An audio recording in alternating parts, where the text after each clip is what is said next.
नमस्कार, ताज़ा खबरों के साथ मैं हूं सुखवीर। आप देख रहे हैं आपका अपना चैनल भिवानी हलचल। और आज की खबरें इस प्रकार से। शारदीय नवरात्रों के दूसरे नवरात्रे पर छोटी काशी के भोजावाली देवी मंदिर में माता ब्रह्मचारिणी की पूजा अर्चना की गई। इस बारे में मंदिर के पुजारी ने बताया कि इस मंदिर के प्रति लाखों लोगों की श्रद्धा जुड़ी हुई है और सुबह 5 बजे से ही दूर दूर से भक्त आकर माता के विभिन्न रूपों की अखंड ज्योत लगाकर पूजा अर्चना कर रहे हैं।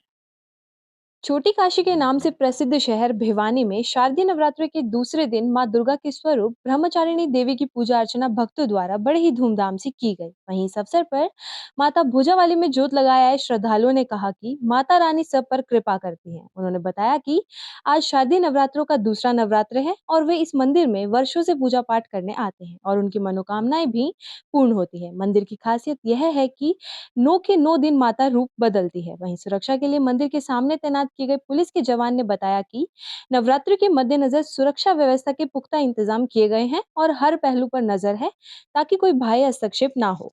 है और मैं यहाँ देवी के मंदिर में रेगुलरली आता हूँ पिछले 25 साल से। और ये बहुत ही जो है प्राचीन मंदिर है, 400 साल पुराना मंदिर है। और ये जो देवी है बहुत ही सात्विक देवी है और यहाँ से जो भी मन्नत मांगते हैं वो पूर्ण होती है। और ये एक तरह से आदमी को मतलब ये देती है, क्या कहते हैं इसको, जो यहाँ श्रद्धालु आते हैं उनकी मनोकामनाएं पूर्ण करती है। किसी भी तरह की मनोकामना है वो पूर्ण करती है। मेरा नाम पूनम शर्मा है सर और मैं भिवानी से हूँ। मैं आज नवरात्रि का पहला दिन है। नवरात्रि के पहले दिन के उपलक्ष्य पे मैं भोजावाली देवी के मंदिर में आज इनके दर्शन के लिए आई हूँ। यहाँ की इस मंदिर की खास बात ये है, इस मंदिर में जो माता रानी का रूप है उसके माता रानी की नाग बिंधा हुआ है और माता रानी डेली अपना नए नए रूप में भक्तों को दर्शन देती है। हाँ जी। आपका क्या नाम है जी? गिरधारी लाल। गिरधारी लाल जी, क्या कहेंगे जो भोजावाली मंदिर में आए हो, क्या खासियत है, कब से आप आ रहे हो, क्या मनोकामना की? मैं लगभग 50 साल से आ रहा हूँ। यहाँ आकर बड़ा मन खुश संतुष्ट होता है और सारी मनोकामनाएं पूर्ण होती हैं। तो इस मंदिर की खासियत क्या है? मंदिरों में तो सब में खासियत होती है, लेकिन ये तो मंदिर भिवानी शहर में एकमात्र मंदिर है। फिर बात करें तो ये इनकी नाक बिंदी हुई है और बहुत प्यार से दर्शन होते हैं और आशीर्वाद मिलता है। क्या नाम आपका, क्या कहेंगे मंदिर को लेकर? मेरा नाम गोपाल है। ये हमारे माँ भोजावाली का दरबार है। इसमें सबके दुखड़े दूर होते हैं। करीब 15-20 साल हो गए मुझे यहाँ पे आते हुए, कभी इसके दर से मुझे निराशा नहीं मिली। अब आज हमारे नवरात्रि का पहला दिन है। नवरात्रि माँ के स्टार्ट हुए हैं। 9 के 9 दिन अगर आप आके देखेंगे तो मेरी मैया के रूप में ज़रूर कुछ ना कुछ बदलाव आपको ज़रूर नज़र आएगा। सबसे खास बात यह है कि मैया ने हमारे नथनी पहनी हुई है, इनके नाक भी बिंधे हुए हैं और माँ के मुख से पसीना भी निकलता है। अगर कोई ध्यान से, बिल्कुल श्रद्धा से, आस्था से मन लगाकर मेरी माँ का दीदार करेगा, उसको इसका रूप भी बदलता दिखेगा, इसका चमत्कार भी दिखेगा, उसकी आस्था, उसका प्यार, उसका विश्वास भी बहुत मजबूत होगा मेरी मैया रानी के ऊपर। आज पहला नवरात्रा है, इस पर पुलिस की नज़र रखे हुए हैं, सिक्योरिटी लगाई हुई है पुलिस की। आमजन से यही कहना चाहेंगे, शांति बनाए रखें। आदेश मिले किस तरह के दिशा निर्देश में काम करेंगे? अफसरान वाला के आदेशानुसार लगाई गई है। राजस्थान में होने वाले विधानसभा चुनाव के बाद कांग्रेस पार्टी की सरकार जा रही है और भाजपा सरकार आ रही है। ये बड़ा बयान प्रदेश के पशुपालन व कृषि मंत्री जेपी दलाल ने दिया। वहीं राजस्थान चुनाव प्रचार में जुटे कृषि मंत्री जेपी दलाल ने कहा कि हरियाणा के किसानों का उपराष्ट्रपति जगदीप धनखड़ से मिलना गर्व की बात है।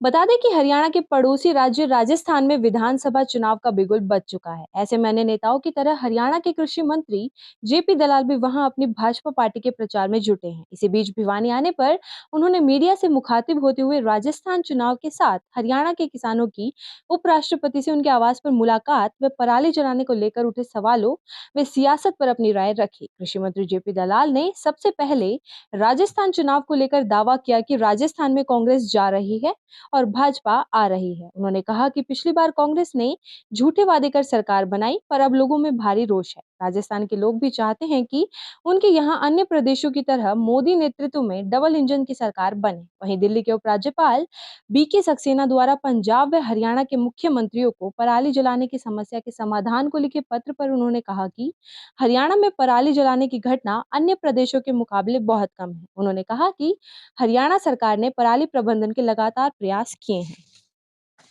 बहुत अच्छा माहौल है, वहाँ बदलाव की बयार है। कांग्रेस जा रही है, भाजपा आ रही है। कांग्रेस की गलत नीतियों की तरह से झूठे वायदे करके पिछली बार जो सरकार बनाई थी, लोगों में बहुत भारी गुस्सा है। लोग चाहते हैं कि अब जो है डबल इंजन की सरकार बने, मोदी जी के नेतृत्व में, जैसे भारत में है इसी तरह से।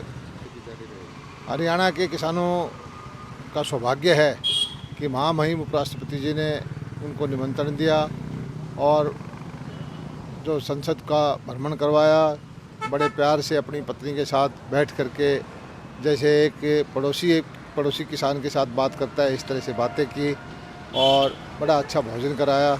और उन्होंने कहा कि उपराष्ट्रपति का जो घर है किसानों के लिए हमेशा खुला है, कोई भी किसान किसी भी वक्त टाइम लेकर उनसे मिल सकता है। और वो कृषि से संबंधित उन्होंने कहा है कि जब तक किसान बेचना नहीं सीखेगा तो उसकी हालत नहीं सुधरेगी। कृषि का व्यापार दुनिया के अंदर सबसे बड़ा व्यापार है और किसानों को बहुत प्रोत्साहन मिला है। हरियाणा के किसान बहुत उत्साहित थे। सोमवार को हरियाणा विद्यालय शिक्षा बोर्ड अध्यक्ष डॉक्टर वीपी यादव, बोर्ड सचिव और इंटरनेशनल बैकलॉरिएट स्विट्जरलैंड से पहुंचे प्रतिनिधिमंडल ने बोर्ड परिसर में संयुक्त रूप से एक प्रेस वार्ता को संबोधित किया। इस अवसर पर बोर्ड अध्यक्ष ने इंक्वायरी व खोज आधारित शिक्षा के साथ क्रिटिकल लर्निंग व अंतर्राष्ट्रीय स्तर पर शिक्षा प्रदान करने से संबंधित 3 सदस्यीय प्रतिनिधिमंडल को एक एमओयू साइन किया। इंटरनेशनल बैकलॉरिएट बोर्ड के 3 सदस्यीय प्रतिनिधिमंडल ने भिवानी शिक्षा बोर्ड के साथ एमओयू को अंतिम रूप देने के लिए बोर्ड की कार्यप्रणाली को जांचने के लिए सोमवार को बोर्ड कार्यालय का दौरा किया था। बोर्ड की विभिन्न शाखाओं में जाकर बोर्ड की कार्यप्रणाली व शैक्षणिक कार्यप्रणाली की जानकारी प्राप्त की। इस बारे में जानकारी देते हुए बोर्ड के चेयरमैन वीपी यादव ने बताया कि इंटरनेशनल बैकलॉरिएट बोर्ड के साथ हरियाणा विद्यालय शिक्षा बोर्ड में एमओयू को राज्य सरकार की मंजूरी से अंतिम रूप दिया गया है। इस एमओयू के साइन होने से प्रदेश के छात्र छात्राओं को अंतर्राष्ट्रीय स्तर की शिक्षा मिल पाएगी। इंक्वायरी व खोज आधारित शिक्षा के साथ डिसीजन मेकिंग व क्रिटिकल लर्निंग के अंतर्राष्ट्रीय स्तर की शिक्षा प्रदेश के छात्र छात्राओं को इंटरनेशनल बैकलॉरिएट बोर्ड के माध्यम से मिल पाएगी, जिनका क्रियान्वयन प्रदेश के अध्यापकों को प्रशिक्षण देकर किया जाएगा। इन कोर्सों को पास करने के बाद हरियाणा विद्यालय शिक्षा बोर्ड के जो छात्र छात्राएं विदेशों में उच्च शिक्षा के लिए जाएंगे, उन्हें अलग से कोई टेस्ट भी देने की आवश्यकता नहीं रहेगी। देखिए, डेलीगेशन जो है हमारा, जो वर्ल्ड का नंबर 1 बोर्ड है, जिसे हम कहेंगे इंटरनेशनल बैकलॉरिएट, जो कि वर्ल्ड के 159 कंट्रीज में है, ये डेलीगेशन वहाँ से आया है। डॉक्टर एम ए हैं, इंग्लैंड से हैं, और मिस्टर हैफ हैं, ही इज़ फ्रॉम नीदरलैंड्स। तो ये दोनों हैं यहाँ पर अपने बोर्ड का सिस्टम स्टडी करने के आए हैं, देखना कि यहाँ के इन टर्म्स ऑफ इंफ्रास्ट्रक्चर क्या है, इन टर्म्स ऑफ इनका वर्किंग एनवायरनमेंट, यहाँ का कल्चर कैसा है और क्या पोटेंशियल है हम दोनों बोर्ड्स के अंदर, ताकि हम आगे जाके टाई अप कर सकें। और एक एमओयू जो हमने साइन किया है, उसको यहाँ पर आकर देखना बोर्ड को सबसे पहले प्राथमिकता थी कि बोर्ड का पोटेंशियल क्या है, वो डिलीवर कितना कर सकता है, उनके जो ग्लोबल गोल्स हैं, अचीवमेंट्स हैं, उसको। तो इसलिए ये डेलीगेशन पर्सनली यहाँ पर हमारे बोर्ड में आया है। एमओयू किस विषय में हुआ है सर? एमओयू किस विषय में, किस आदान प्रदान में? सी, एमओयू का हमारा अंडरस्टैंडिंग ये है कि क्योंकि अब world is a global village, और अब आप देखेंगे तो मोमेंटली भी अब आप कहेंगे कि ग्लोबल सिटीजन्स या ग्लोबल स्टूडेंट्स की हम बात करते हैं, तो हमारा जो एनईपी 2020 आया है, वर्ल्ड के अंदर एक एकेडमिक सिस्टम चल रहा है, तो उस तरह से ही हम अपने आप को एक इंटरनेशनल लेवल की एजुकेशन सिस्टम डेवलप कर सके, क्योंकि आईबी ऑलरेडी उस लेवल को अचीव कर चुका है, इंटरनेशनल रिकॉग्निशन है उसके कोर्सेज की। तो अगर हम इनसे, अगर हमारा टाई अप जब होता है, हमारा पोटेंशियल उन्होंने देख लिया, जांच लिया है, तो यहाँ के स्टूडेंट्स हैं वो एक ग्लोबल स्टैंडर्ड्स के ऊपर एकेडमिक्स अपना ले पाएंगे। सी, बेसिकली एक बेसिक मेमोरेंडम ऑफ एक अंडरस्टैंडिंग होता है एमओयू कि yes we will go ahead with this. फिर उसका एक प्रोसेस है कि दे विल वेरीफाई कि बस आपका पोटेंशियल है या नहीं है। वो वेरिफिकेशन प्रोसेस अब हो गया है। अब हम मॉडलिटीज वर्कआउट करेंगे आफ्टर दिस अप्रूवल इंस्पेक्शन के बाद, और उसके बाद जो हमारा एक एमओयू जब होगा उसके तहत कोर्सेज कौन कौन से इंट्रोड्यूस कर सकते हैं, किस तरह के स्कूल्स होंगे, क्या ट्रेनिंग प्रोग्राम होंगे, हर चीज का जो है आंकलन किया जाएगा, इवैल्यूएशन होगा। उसके बाद जैसी रिक्वायरमेंट है उसके हिसाब से ही अपने कोर्सेज अलोकेट किए जाएंगे। सर, जो स्टूडेंट हरियाणा विद्यालय शिक्षा बोर्ड से ऐसा नहीं है, देखिए आपके यहाँ से बच्चे यही पैटर्न इसी स्टडी को करके अभी फॉरेन में जा रहे हैं बहुत सारे, और लाखों की तादाद में जा रहे हैं। वो this what is called adaptive learning. जिस तरह से वो जाकर वहां पर अपने आप को एडॉप्ट कर लेते हैं। आज जब आपका बेस बहुत स्ट्रांग होगा, आपकी understanding, knowledge, critical thinking, decision making, सारी चीजें बहुत अच्छी होंगी, तो किसी तरह की नॉलेज जो गेन करते हैं उसको बहुत इजीली अडॉप्ट कर लेंगे। और आपको मैं बताना चाहूंगी कि एनईपी सिर्फ स्कूल लेवल पर ही नहीं है, ये हायर एजुकेशन में भी है। तो बहुत सारे बदलाव हायर एजुकेशन पर भी हो रहे हैं, जो कि केजी से पीजी की हम बात करते हैं ना, उसकी कनेक्टिविटी बन चुकी है अभी। तो ये जो सवाल है, आपका सवाल अच्छा है, लेकिन इसकी सार्थकता एनईपी इंप्लीमेंट होने के बाद जो कनेक्टिविटी है ना वो बनी हुई है, इसलिए कोई दिक्कत नहीं आएगी। लेकिन आपके जो साइन हुए, लेकिन इसमें जो इस प्रकार से स्कॉलरशिप की बात है, या विदेशों में तो ऐसी भी जो खास तौर पे जो कैरियर प्रोग्राम्स है ना, यहाँ से बच्चे जो करेंगे, जैसे 11th में इनका डिप्लोमा होता है और 12th में वही एडवांस डिप्लोमा आ जाता है कैरियर प्रोग्राम्स के अंदर। तो बच्चे जब उसको करके जाएंगे तो ये मान के चलिए उस बच्चे का जो विजन है आगे, तो उसको कोर्सेज में वहाँ पर बहुत कोई ब्रिज कोर्स उसको नहीं करना पड़ेगा, क्योंकि आईबीडीपी का ऑलरेडी उसने या आईबीसीपी उसने ऑलरेडी कर रखा है। तो इसकी कनेक्टिविटी तो और एक्सेप्टेबिलिटी तो बहुत सारी यूनिवर्सिटीज में ऑलरेडी है, जबकि हमारे यहाँ से जाकर कई बार उसको कोई ब्रिज कोर्स करना पड़ता है। Here through this collaboration with Haryana board, and this visit has been very productive in trying to understand more the areas of collaboration and being able to align the goals and objectives of the board with what we do as IB. IB is a 55-year-old organization that has been founded on the basis of building international students who are able to transition borders from countries to different types of education and be leaders in the field that they are taking. We focus on breadth and width in terms of the areas of expertise that the students learn. So they learn multiple subjects and multiple disciplines. So we do a lot of interdisciplinary, cross-disciplinary, as well as we focus a lot on building the skills of the students. We pride ourselves that our students are always university ready. When they go into university, they have all the skills that they need to read. We have decades of experience of supporting young people in their education, and a huge priority for the IB is to think about access and how we can give access to more young people to the quality of an IB education. And really what those young people get is essentially an international education passport, if you like. These qualifications will allow them to go to universities in the US, in the UK, in Europe, and anywhere they choose. And we really believe we are educating future leaders of tomorrow. I think the other important thing about this visit, and it's our privilege to be here today, is to say that it's not just the young people that we're focused on, but actually the whole ecosystem of a school and the community around that school. So not just young people, but teachers and the wider ecosystem. Haryana राजकीय बाल कल्याण परिषद के द्वारा स्थानीय बाल भवन school में 5 दिवसीय बाल महोत्सव कार्यक्रम का शुभारंभ सोमवार को किया गया।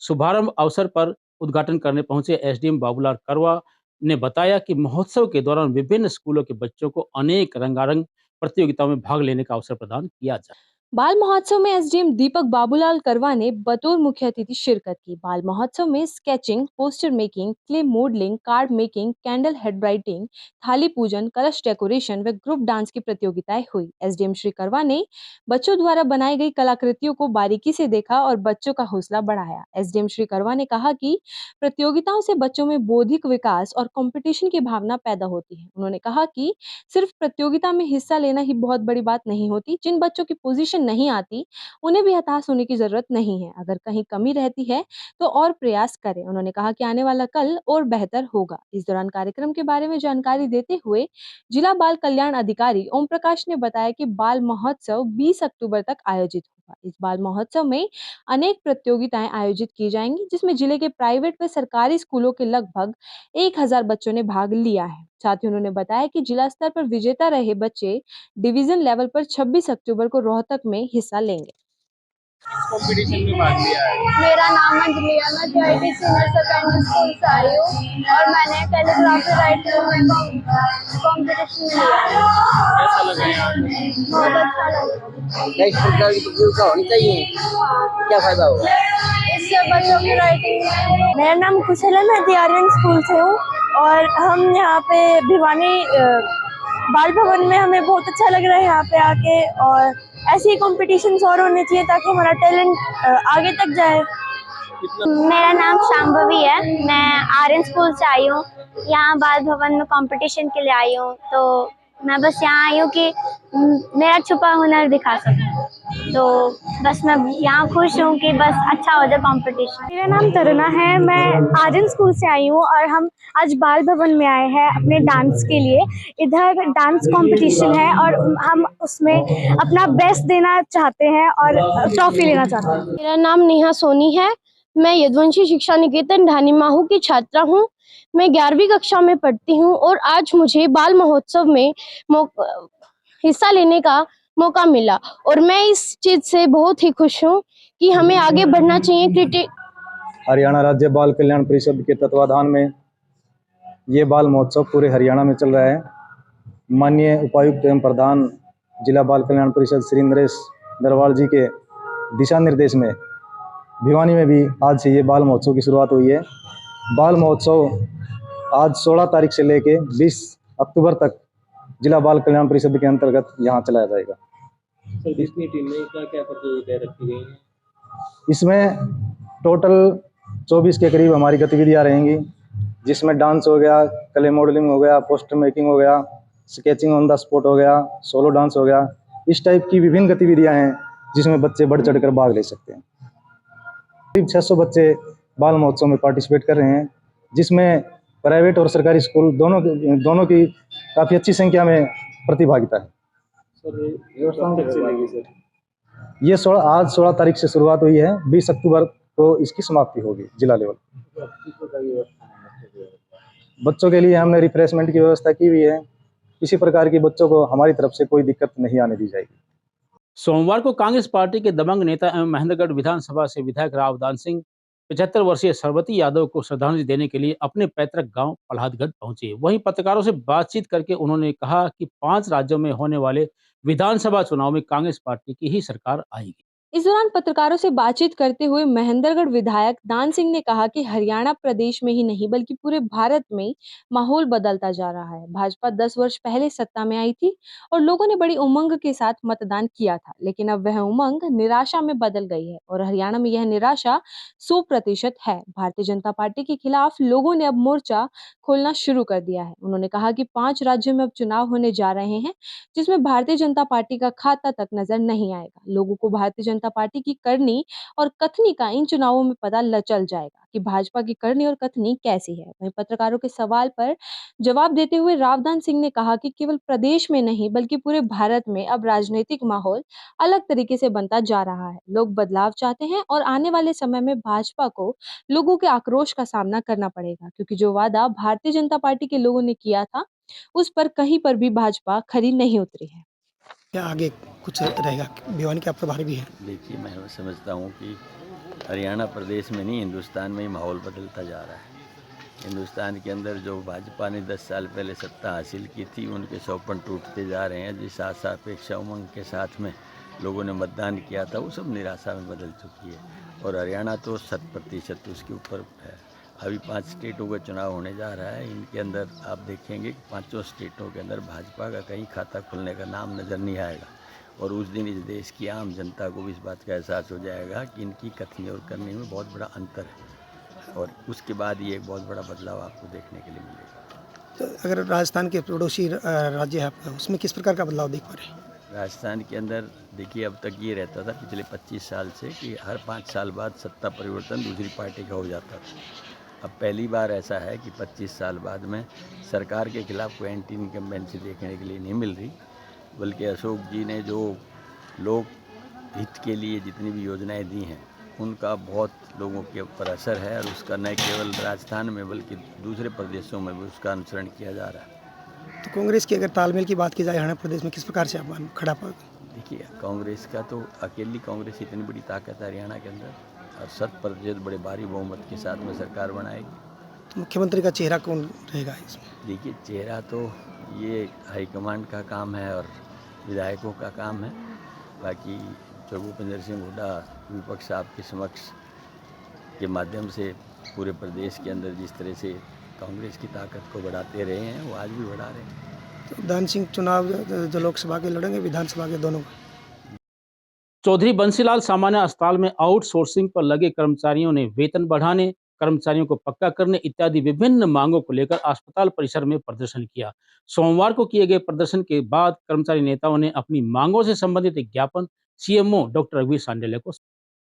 सोमवार को चौधरी बंसीलाल सामान्य अस्पताल में आउटसोर्सिंग पर लगे कर्मचारियों ने अपनी विभिन्न मांगों को लेकर अस्पताल परिसर में प्रदर्शन किया। वे प्रशासन के खिलाफ जमकर नारेबाजी की और अपनी मांगों का एक मांग पत्र सामान्य अस्पताल के सीएमओ डॉक्टर रघुवीर शांडिल्य को सौंपा। वहीं आउटसोर्सिंग कर्मचारी प्रधान दीपक तंवर ने बताया कि कई बार प्रशासन को मांगों को लेकर अवगत करवाया जा चुका है, लेकिन अभी तक कर्मचारियों की किसी भी मांग को माना नहीं गया है। उन्होंने मांग की है कि कच्चे कर्मचारियों को पक्का किया जाए, वे कर्मचारियों की सभी मांगों को जल्द से जल्द माना जाए। साथ ही इस अवसर पर उन्होंने प्रशासन को चेताते हुए कहा कि यदि जल्द ही उनकी मांगें नहीं मानी गई तो इसका खामियाजा सरकार को भुगतना पड़ेगा। मेरा नाम दीपक, जिला प्रधान भिवानी, स्वास्थ्य ठेका कर्मचारी यूनियन। जो ये आज का जो हमारा प्रोग्राम है, ये प्रोग्राम हमारा सरकार के खिलाफ प्रदर्शन का प्रोग्राम है और ये लंच टाइम हमने प्रदर्शन किया है। और हमारी 8 तारीख को उचाना के अंदर हमारी बैठक हुई थी स्टेट कमेटी की। उन्होंने निर्णय लिया है कि लंच टाइम 16 तारीख को अपना ज्ञापन दें और सरकार को बताएं हमारे सीएमओ के माध्यम से कि आने वाले समय में एक बहुत बड़ा आंदोलन करेंगे हम सरकार के खिलाफ, क्योंकि सरकार हमारी मांगे नहीं मान रही है। बार बार हमने सरकार को बताया है और चेताया है, जब भी सरकार टस से मस नहीं होती। तो हम यही जो अब स्वास्थ्य कर्मचारी सड़क पर उतरता है तो ये जिम्मेवारी सरकार की होगी। तो हम सरकार से ये एक छोटा सा प्रोग्राम करके 1-1.5 घंटे का रोष प्रदर्शन करके तो सरकार को हम चेता रहे हैं कि या तो हमारी समय पर मांगे मान ले, अगर मांगे नहीं मानती है तो हम एक पूरा स्टेट लेवल की फिर मीटिंग करके बहुत बड़ा आंदोलन करेंगे। चाहे आंदोलन में भूख हड़ताल हो, चाहे रोष प्रदर्शन हो, चाहे सड़क पे उतरना पड़े। तो सरकार का जो रवैया है बहुत खराब है। अब पंजाब में देख लो, अब ठीक है, एक अग्निवीर। सर, मेरा नाम प्रवीण कुमार है और वरिष्ठ प्रधान में आता हूं। तो सरकार हमारे साथ सर बिल्कुल शोषण कर रही है। बार बार लिखित में भी दे दिया और मौखिक में भी सरकार ने हमारी कोई मांग नहीं मान रही। पहले हमारे जो परिवार पहचान पत्र था उसमें हमारी तनख्वाह 21,360 रुपये थी। तो उसके आधार पे ना जितने भी कर्मचारी हैं जिनको 35 किलो या 30 किलो के आसपास अन्न मिलता था, सरकार ने हमारा राशन कार्ड काट लिया उसके आधार पे। अब सरकार ने दो साल में 794 रुपये बताए हैं, जो कर्मचारी बिल्कुल शारीरिक और मानसिक रूप से परेशान है। तो सर हमारी सरकार से सिर्फ एक मांग है, या तो सरकार हमें सुरक्षा गारंटी दे या फिर हमें समान वेतन लागू हो या फिर कर्मचारियों को पक्का किया जाए। सर अगर सरकार हमारी इन मांगों को नहीं मानती है। मेरा नाम सुमेर आर्य है, मैं सर्व कर्मचारी संघ का ज्वाइंट सेक्रेटरी हूँ। आज ये जो हॉस्पिटल के कर्मचारी हैं, कच्चे कर्मचारी बेचारे, जो कि ठेके प्रथा से लगाकर सरकार ने जो ठेका पर देते थे उससे बुरी स्थिति बना दी हमने। और इनकी मांग क्या है, क्योंकि काम करते हैं, काम पक्का है, रोजगार भी पक्का होना चाहिए। पक्का नहीं देते, कम से कम मिनिमम वेतन तो देना चाहिए, जो कि सरकार के नियमों के अनुसार कम से कम 26,000 वेतन होना चाहिए कर्मचारी का, कम से कम है वो भी। और 26,000 की बजाय इनको 10-11,000 रुपये में सुलटा देते हैं और 3 साल में 800 रुपये वेतन बढ़ाया है, जबकि महंगाई। श्राद्ध पक्ष की अमावस्या के दिन गौओं को गौग्रास खिलाने के कारण हुई गौओं की हत्या मामले को लेकर गोरक्षा दल भिवानी के प्रधान संजय परमार ने स्थानीय रोहतक गेट पर प्रशासन के खिलाफ प्रदर्शन किया। वहीं उन्होंने इस मामले को लेकर जिला प्रशासन व हरियाणा सरकार से एक ठोस कदम उठाने बता दें कि नवरात्रों से पहले पितृपक्ष पर अमावस्या के दिन लोग गायों को रोटी, पूरी व गोग्रास खिलाते हैं। गलियों व सड़कों पर आमतौर पर भूखी घूमने वाली ये गाय साल में एक दिन अचानक इतनी रोटी, पूरी व गोग्रास खाने से बीमार पड़ जाती है और कुछ की मौत हो जाती है। हर साल की तरह इस बार भी यही हुआ, जिसको लेकर गौ सेवकों में भारी रोष है। इसी को लेकर रोहतक गेट पर गौ सेवक 10 मृतक गायों को लेकर धरने पर बैठे हैं। वही मौके पर भारी पुलिस बल भी मौजूद रहे। गौ सेवक संजय परमार का कहना है कि ये पहली बार नहीं हुआ है, हर साल अमावस्या के दिन ऐसा ही होता है। पिछले साल भिवानी में ही 41 गायों की मौत ऐसे ही हुई थी। उन्होंने कहा कि अंधविश्वास व प्रशासन की लापरवाही से हर साल अमावस्या पर गायों की मौत हो रही है। संजय परमार ने कहा कि हमने पहले भी और इस साल भी जिला प्रशासन को अवगत करवाया था, पर इस पर कोई ध्यान नहीं दिया गया। हम हर अमावस पर 20 साल हो गया हमारे को कहते हुए, भाई आपका ये कहना है मैं एक रोटी दे रहा हूँ, एक पूरी दे रहा हूँ, ये इसकी गाय का मौत का कारण बनता है, लेकिन लोग है कि मानते नहीं। अब एक बात बताओ, ये अमावस पे किसने बताया कि भाई गायों को रोटी दे देकर मारा जाए? और ये रोटी दे देकर मारा जा रहा है। ये देखिए 10 गाय ले गए हम, 46 गाय टोटल मिली है हमारे को कल से आज तक बीमार अवस्था में। इसमें से 10 गाय को हम बचा भी नहीं पाए। और ये तो जब हाल है जब 20 सालों से लगातार रो रहे हैं गोरक्षा दल के भिवानी के गौ सेवक। और पिछले साल भी और अब की बार भी हमने काफी प्रयास किया, अपनी तरफ से गायों को प्रचार किया, संत महात्माओं को लेकर हम रोड पर आए, भाई किसी तरह गायों को बचाया जाए। किसी भी गोवंश को, रोड पर खड़े गाय को अमावस के दिन, एक दिन साल में एक दिन मांग रहे हैं हम, रोड पे खड़े गोवंश को गोग्रास ना दें, लेकिन लोग है कि मानते नहीं। हमने कहा कि अगर गोग्रास देना ही है तो गौशाला में चले जाओ, लेकिन लोग है कि मानते नहीं। घर से बाहर 4 कदम पे उनको गाय चाहिए, गाय निकलनी चाहिए। उस गाय के ऊपर अगर मोहल्ले के अंदर गाय मिलेंगे 3 और घर होंगे 200, सारे के सारे टूट पड़ेंगे। और 20 साल हो गया मैं कहते हुए, अगर ना ये मर जाएंगे, गाय मर जाएंगे, ये धर्म कहाँ के पितर प्रसन्न होंगे? जब गाय मर गई उसके गोग्रास से तो पितर उसके प्रसन्न होंगे क्या? उसके नाराज होंगे? कमाल की बात है जी। तो आज हम ये इसलिए लेके आए कि पिछले साल भी हमने यहाँ पे प्रदर्शन किया था और प्रशासन ने कहा था कि आगे से हम एक भी गाय नहीं मरने देंगे। अब ये फिर गाय मर गई, तो हम ये प्रशासन से पूछने आए हैं कि अब क्या जवाब देगा प्रशासन? चलो एक बात और मान लेते हैं, हम ये भी मर गई कोई बात नहीं, हम इनको दबा देंगे। अगली बार 2024 को फिर से गाय मारेंगे, अपने हिंदू ही मारेंगे। क्या किसी के पास कोई जवाब है? क्या कि प्रशासन के पास कोई उसका कोई तरीका है बचने का, कोई इसको गाय को बचाने का कोई प्लान है क्या?